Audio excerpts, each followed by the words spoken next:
A Rádio USP apresenta USP Analisa. Meia hora analisando assuntos atuais que envolvem a vida do cidadão e da universidade, sempre com um convidado especial. USP Analisa.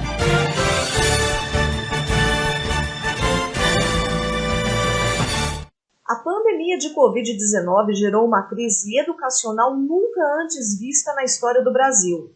O fechamento das escolas por causa da necessidade de isolamento social e as dificuldades no ensino remoto geraram graves perdas no aprendizado dos estudantes. Para falar sobre esse cenário e as iniciativas que estão ajudando a amenizar essa situação, o USP Analisa está conversando com o professor Mozar Neves Ramos, que é titular da Cátedra Sérgio Henrique Ferreira, do Instituto de Estudos Avançados Polo Ribeirão Preto da USP, e também com o pesquisador Ernesto Martins Faria, diretor fundador do Interdisciplinaridade e Evidências do Debate Educacional, o IED.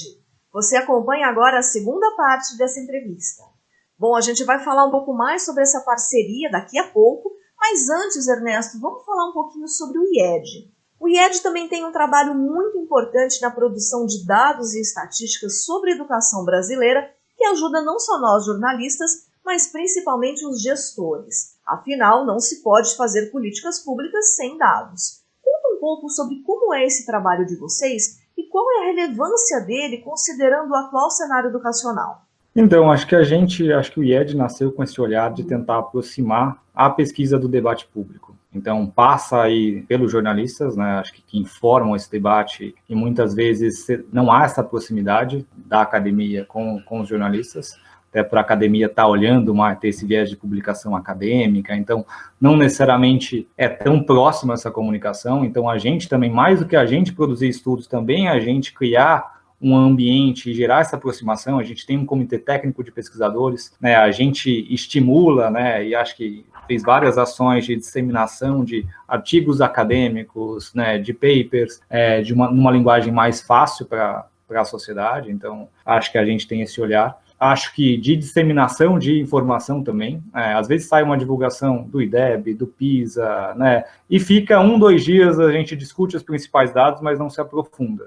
E o IED tem esse olhar de se aprofundar nesses dados, ir mais a fundo, ajudar a ler esses indicadores. E toda a nossa ação ela é direcionada por 3 pilares. Esse olhar de indicadores e dados precisam ter significado para a tomada de ação. Então é algo que para a gente é muito forte, né? Acho que política baseada em evidências, você precisa entender as evidências, né? Acho que é o ponto de partida. E a gente se preocupa muito com isso. Por isso que hoje a gente está trabalhando de forma muito forte na revisão do IDEB, né? Acho que tem todo um movimento de pessoas, de especialistas, né? Chico Soares, Subem Klein, entre outros, que têm olhado para esse indicador. A gente está nesse cenário aí de incertezas em relação ao INEP, ao governo federal, mas a gente não pode parar porque esse indicador está vencendo e a gente precisa de um indicador de qualidade para nortear os gestores, para orientar o nosso sistema educacional. Então, é uma ação que a gente está trabalhando, por exemplo, e isso vale para outros indicadores. A gente está criando agora um indicador de permanência, que a gente acha que vai ser um diagnóstico importante para orientar a busca ativa. A gente precisa ter a documentação no nível do município de quantos alunos saíram do sistema educacional. Acho que isso é muito importante. A gente está documentando agora pelo Censo Escolar os resultados de 2020, mas vai ser fundamental, saíram os dados do Censo Escolar 2021, dar uma devolutiva para os municípios, para eles terem um bom diagnóstico em relação ao cenário que eles estão e elencarem suas prioridades. Então, muito disso de dados e indicadores para orientar a ação. Esse é um primeiro pilar. Um segundo a gente precisa dar visibilidade para boas práticas. A gente tem uma assimetria de informação muito grande no Brasil, até pelas características do país mesmo, né, um modelo federativo de 5.000, quase 6.000 municípios, né, 5.570 municípios. Então, nesse sentido, a gente precisa orientar e apontar que redes de ensino estão indo bem, dar visibilidade, fazer com que uma rede saiba no seu contexto quem faz bem em área rural, quem faz bem com alunos de baixo nível socioeconômico. Então, a gente tem uma agenda de pesquisas olhando boas práticas. Isso passa pela excelência com a equidade, que é um olhar para escolas que têm bons resultados com alunos de baixa renda. A gente fez um mapeamento nacional com o Instituto Rui Barbosa e com todos os tribunais de contas que têm jurisdição municipal, olhando redes de ensino com bons resultados nos 26 estados. Então, muito com esse olhar de a gente precisa conhecer sucesso em diferentes contextos. Para quando um gestor quiser se inspirar, ele consiga encontrar um contexto semelhante ao dele, não olhar uma experiência positiva, mas que é num contexto muito diferente. Então, ter esse olhar de a gente precisa dar visibilidade para as boas práticas. Para isso, inspirar e facilitar a troca de informação entre gestores e a gente conseguir disseminar conhecimento.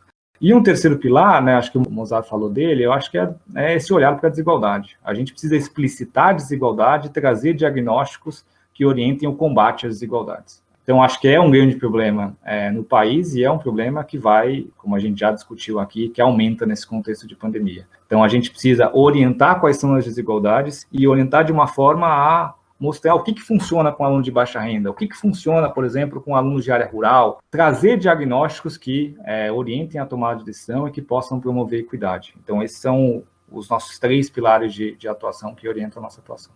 Muito bacana, Ernesto. E como o professor Mozart citou, a Cátedra Sérgio Henrique Ferreira e o IED estão trabalhando em parceria em uma ferramenta para auxiliar os gestores de educação, que é o QEDU Gestão. Eu queria que vocês explicassem como que vai funcionar essa ferramenta e que benefícios o uso dela pode trazer para melhorar os índices de aprendizagem. Eu vejo 3 pontos principais assim, do QEDU Gestão. Eu falei isso de boas práticas, a gente precisa orientar de quem faz bem no nosso contexto. E eu acho que o QEDU Gestão é uma plataforma que permite a visualização para aquele universo que você está olhando de municípios ou de escolas, ter isso. Então, a gente consegue, pelo QEDU Gestão, ver benchmark, quem vai bem no indicador, quem está acima da média. Então, por exemplo, a gente sabe que São Paulo vai melhor em índices de fluxo escolar, por exemplo. Então, ele traz um diagnóstico que permite essa comparação e ter referências, explicitar as desigualdades não só de resultados, mas de contexto. Então, no QEDU Gestão, como a gente tem um diagnóstico amplo dos municípios de porte médio, a gente consegue ver, por exemplo, na página síntese que está ali na home, né, ou vai estar, né, quando a gente lançar, a gente consegue visualizar bem em que aspectos a gente tem alguns municípios com muitas dificuldades.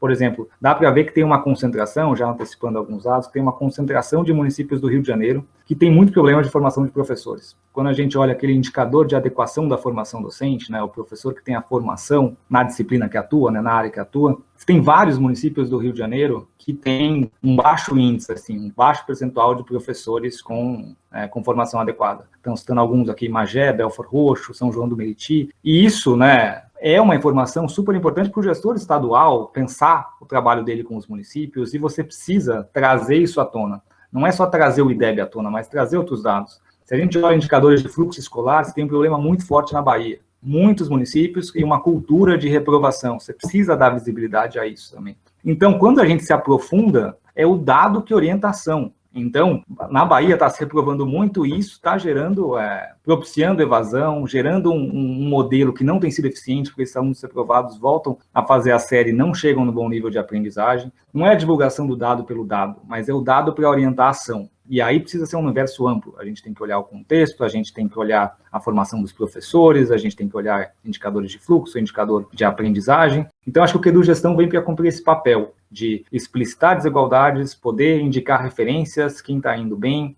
naquele grupo de municípios ou escolas está analisando, e elencar prioridades, que municípios merecem mais atenção, que indicadores merecem maior atenção. O Ernesto, mais uma vez, teve uma completude na sua fala muito bacana, não é? Eu acho que ele sintetizou, e tem uma frase que ele colocou agora que eu adorei, não é? É o dado que orienta a ação. Não é? Eu acho que esse é talvez o principal objetivo, acabar com o achismo na educação. Infelizmente, o volume de recursos que ainda é colocado em projetos educacionais que muitas vezes não têm a eficácia esperada, é porque muitas vezes você não está pautando com base em dados, em evidências. Veja, Ernesto colocou, a título de exemplo, municípios do Rio de Janeiro, de médio porte, que não têm formação adequada para os professores em relação à disciplina que eles estão lecionando. Então, se isso tem um impacto na aprendizagem, como nós sabemos, é preciso que o sistema educacional do Rio Público olhe para essa questão da formação. Tem um programa de formação continuada e, diga-se passagem, né, Ernesto, está posto, inclusive, no Plano Nacional de Educação. Uma das metas é exatamente apoiar os professores que lecionam em disciplinas que não são aquelas para as quais foram formados, né? E isso está sendo evidenciado agora de maneira quantitativa.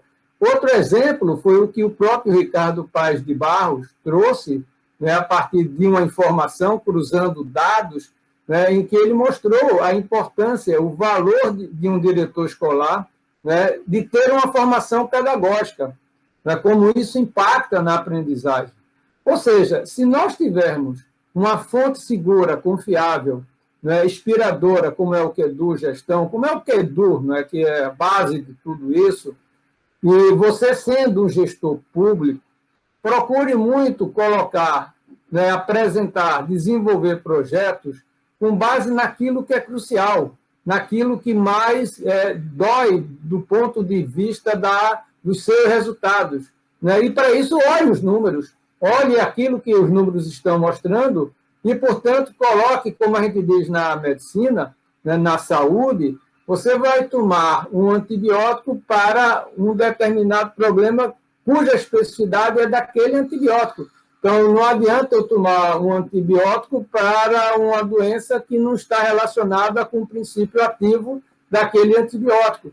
Então, é muito importante esse alinhamento entre olha os números, define a ação e as condições para que isso se efetive de maneira eficaz. Então, um portal como esse, o QEDU Gestão, amplia esse fantástico esforço hoje que o QEDU faz, né, para melhorar a qualidade da educação, né, trazendo dados, subsídios importantes para que os gestores públicos tomem decisões com base em evidências. E vocês pretendem ampliar essa parceria entre a Cátedra e o IED? Que outros projetos devem vir pela frente? A gente tem uma relação histórica, né? A gente fazia tempo que a gente não se encontrava, eu estava no Instituto Ayrton Senna, Ernesto no IED, e a Cátedra, uma das boas coisas que me trouxe foi exatamente essa aproximação de trabalho, porque, pessoal, nós já somos muito próximos e torcemos pelo mesmo time, né, o São Paulo.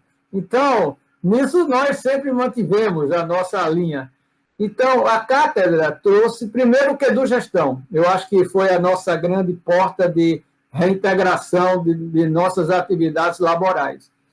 E o Ernesto me propôs aí um outro projeto que está me motivando, né, e que vou levar para o Conselho da Cátedra, e eu tenho certeza que terá o apoio, que é um livro que ele está reunindo artigos de especialistas sobre o efeito da pandemia na educação. Então, eu acho que esse trabalho, mais essa iniciativa do IED, em que eu me senti muito honrado e feliz de fazer parte, né, eu acho que vai ser fazer parte enquanto Cátedra, enquanto USP, enquanto Instituto de Estudos Avançados, dessa outra iniciativa. Então, esse é o segundo projeto que nós começamos a desenhar, e eu estou particularmente pensando, e aí eu vou conversar em outro momento com o Ernesto, é como a gente pode, através do próprio Conselho Nacional de Educação, né, ter instrumentos como o QEDU Gestão, né, de uma maneira mais reconhecida como políticas de estratégias com base em evidências, organizadas e, principalmente, reconhecidas pelo Conselho Nacional como instrumento de eficácia para a melhoria da qualidade da educação. Então, esse é um outro projeto que está na minha cabeça, que eu estou para conversar com o Ernesto. Enfim, eu acho que abrimos uma porta com o QEDU Gestão, agora outras portas, com certeza, serão reabertas. Tem aquele ditado, né, de que pessoas mudam o mundo, mas eu acho que pessoas juntas mudam o mundo, né? Acho que o Mozart, que é um grande articulador, sabe bem disso. E me deixa muito feliz, assim, acho que toda a abertura, acho que o carinho, assim, acho que a amizade que a gente tem é grande. O Mozart foi uma das primeiras pessoas com quem eu trabalhei, foi meu segundo chefe, porque eu trabalhei no Instituto de Pesquisas antes, e depois eu fui trabalhar no Todos para a Educação com ele.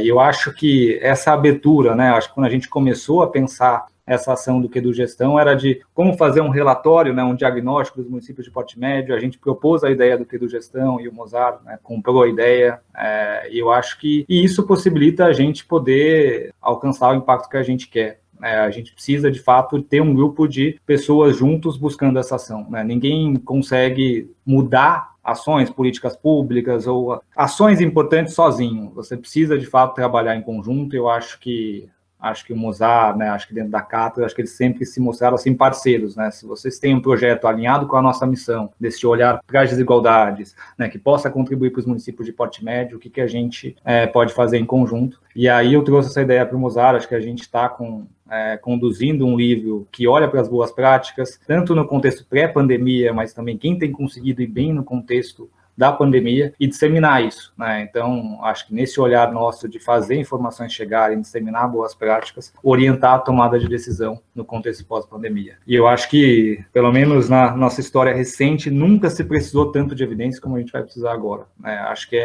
a gente está vivendo um cenário, uma realidade nova, e o quanto a academia puder contribuir, plataformas, diagnósticos que a gente puder fazer, puder contribuir, eu acho que vão ser importantes para gestores, para o cenário educacional como um todo. Tem um provérbio africano que me inspira muito, quer dizer, veio à mente agora com a fala do Ernesto, né? Que diz o seguinte: se você quer chegar logo, vá sozinho, mas se você quiser chegar longe, vá sempre em grupo, né? Então, trabalhar junto sempre é o caminho melhor se a gente quer chegar mais distante naquilo que a gente almeja. Professor Mozart, você já tinha falado um pouquinho sobre as ações da cátedra no próximo semestre, mas eu queria que o senhor avaliasse como que elas vão impactar, principalmente no papel do gestor educacional.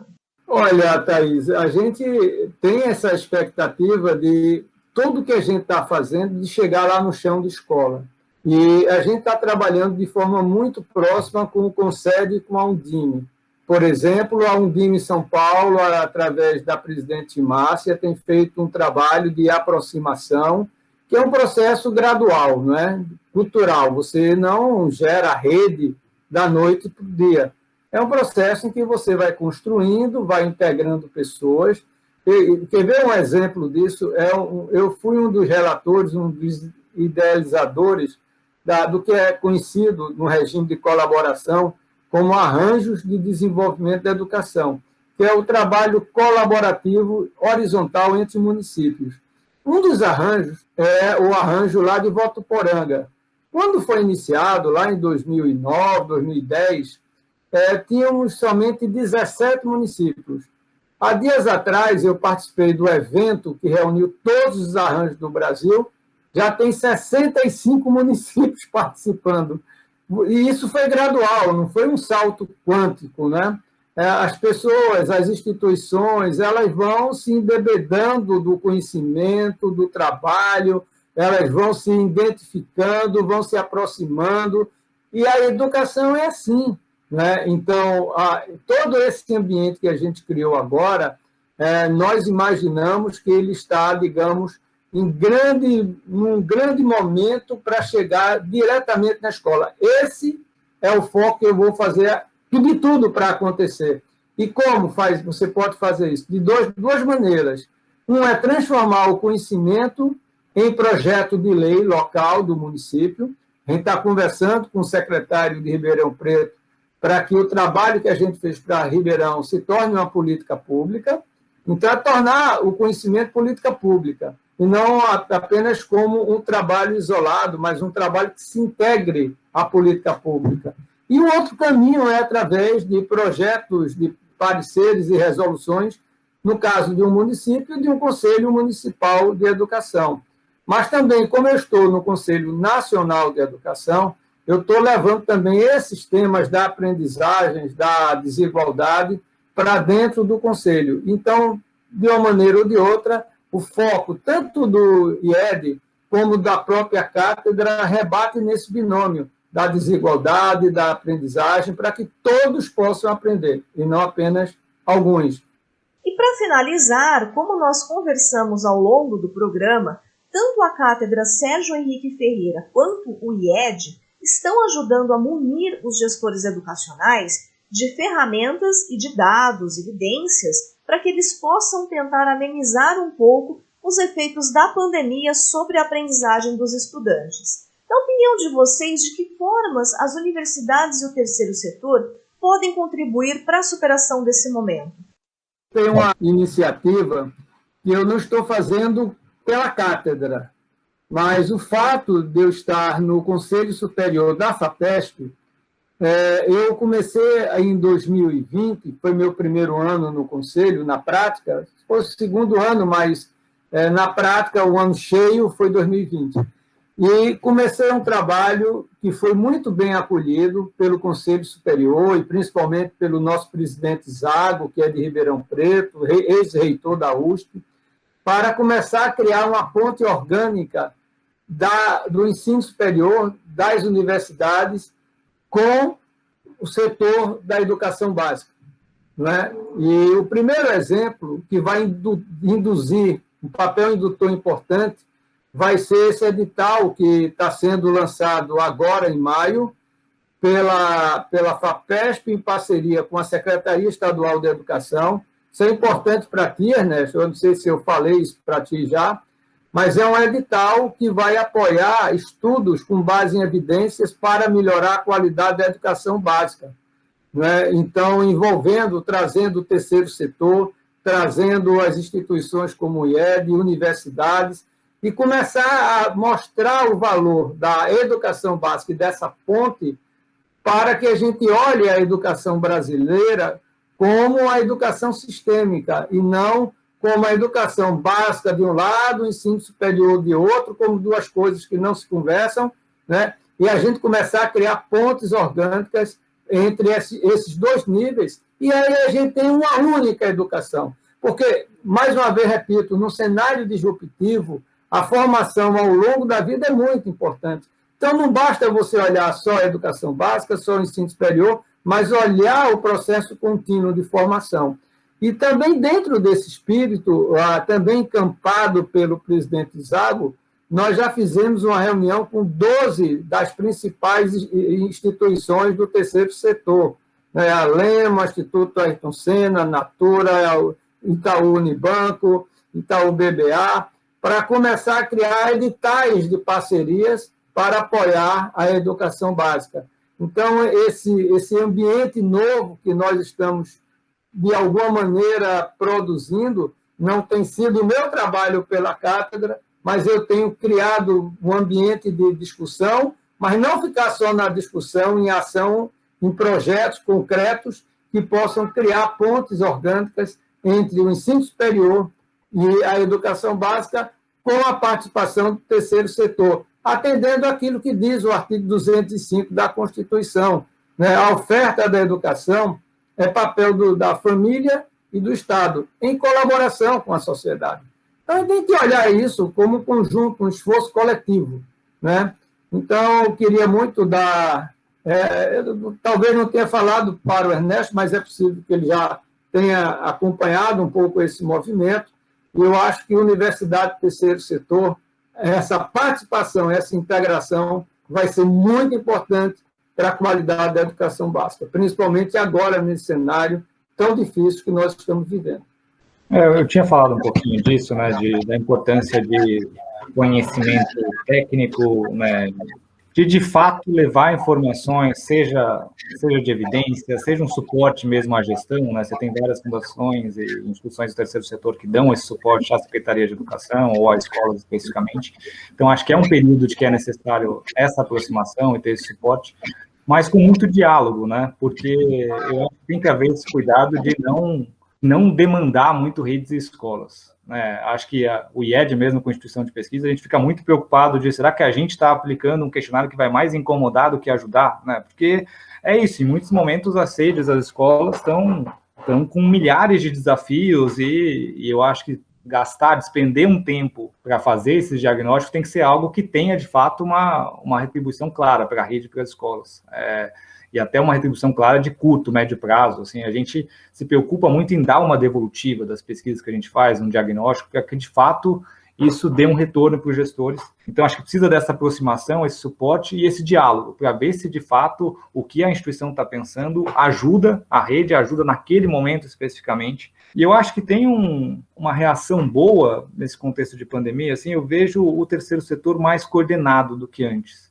Essa necessidade de reuniões à distância, né, dessa aproximação, esses desafios que a pandemia trouxe, eu acho que a gente vê muito mais reuniões coletivas, assim, às vezes fundações que nem tinham uma atuação tão próxima. Eu acho que a gente está num contexto de coordenação maior, e eu acho que isso é muito positivo. Você vê debates específicos de que ações a gente pode fazer por volta às aulas, de coordenação, grupos atuando que tem 15, 20 instituições juntas numa discussão online pensando ações, enquanto a gente tinha talvez um problema importante de coordenação no terceiro setor, de instituições fazendo ações muito parecidas e não sabiam disso. Então a gente tem que trabalhar de cada vez mais de forma coordenada. Eu acho que isso a gente avançou um pouco nesse contexto de pandemia, acho que a necessidade da pandemia gerou essa coordenação, que eu vejo de forma muito positiva. E, como eu não falei na minha última pergunta, eu só queria já antecipar aqui, deixar o endereço para as pessoas do QEDU Gestão. Os dados não estão no ar ainda, né? Então peço que esperem o dia 31, mas vai ser bem fácil acessar. gestão.qedu.org.br. Então, para quem já conhece o QEDU, é só adicionar o Gestão no começo e já resolve. É isso aí, Ernesto. E para quem quiser saber mais sobre o evento de lançamento do QEDU Gestão, basta entrar no site do Instituto de Estudos Avançados Polo Ribeirão Preto da USP, que é o sites.usp.br/IEARP. Bom, o USP Analisa de hoje está chegando ao final. Nós conversamos com o professor Mozar Neves Ramos, que é titular da Cátedra Sérgio Henrique Ferreira do Instituto de Estudos Avançados Polo Ribeirão Preto da USP, e também com o pesquisador Ernesto Martins Faria, que é diretor fundador do Interdisciplinaridade e Evidências no Debate Educacional, o IED. Professor Mozar, Ernesto, muito obrigada pela participação de vocês hoje aqui no USP Analisa. Muito obrigado, foi um prazer. Obrigado, Thaís, e obrigado, Mozar, sempre especial falar contigo. Quero também dizer da minha alegria, Thaís, Ernesto, de estar com vocês ao longo dessa 1 hora de uma boa conversa. Volto a dizer, Ernesto, o seu trabalho é sempre uma referência para mim e seu futuro será brilhante, tenho certeza. O USP Analisa de hoje fica por aqui. Até a próxima semana. Você ouviu USP Analisa, um programa da Rádio USP Ribeirão em parceria com o IEA, Instituto de Estudos Avançados Polo Ribeirão Preto. Produção do Serviço de Comunicação Social da USP e do IEA. Coordenação, Rosimeire Talamone. Apresentação, Thaís Cardoso.